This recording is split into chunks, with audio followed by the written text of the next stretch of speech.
মুসা আলাইহিস সালাম আল্লাহর সাথে কথা বলিয়া আস্তে আস্তে আসছে, আর মনে মনে চিন্তা করছে ওই মহিলার সাথে যদি দেখা হয় তাহলে ওই মহিলা যদি জিজ্ঞাসা করে আমি কি জবাব দিব?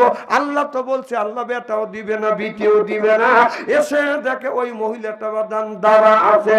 আল্লাহ নবী মুসা আলাইহিস সালামকে দেখিয়ে ওই মহিলা বলতেছে, ও আল্লাহ নবী মুসা আলাইহিস সালাম, এখন আমি দাঁড়া আছি কথাটা শোনার জন্য।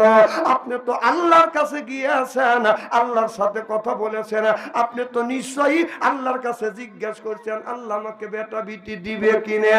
মুসা আলাইহিস সালাম বলতেছে আমি আল্লাহর কাছে বলেছি, আল্লাহ তোমার ভাগ্যে ছেলেও লেখে নাই মেয়েও লেখে নাই। এই কথা যখন মেয়েটা শুনছে, মেয়েটা মনটা ছোট করে বাড়িতে চলে গেছে, আর মনে মনে চিন্তা করতেছে আল্লাহ আল্লাহ নবী মুসা আলাইহিস সালাম বলেছে আল্লাহ বেটা বিটি আমারে দিবে না। বাড়িতে যাইয়া দুপুরের সময় স্বামী স্ত্রী বাদাম 3টে রুটি বাদাম ভাজি করছে, ভাজি করিয়া একটা রুটি আপনার স্বামীর প্লেটে দিছে, আর একটা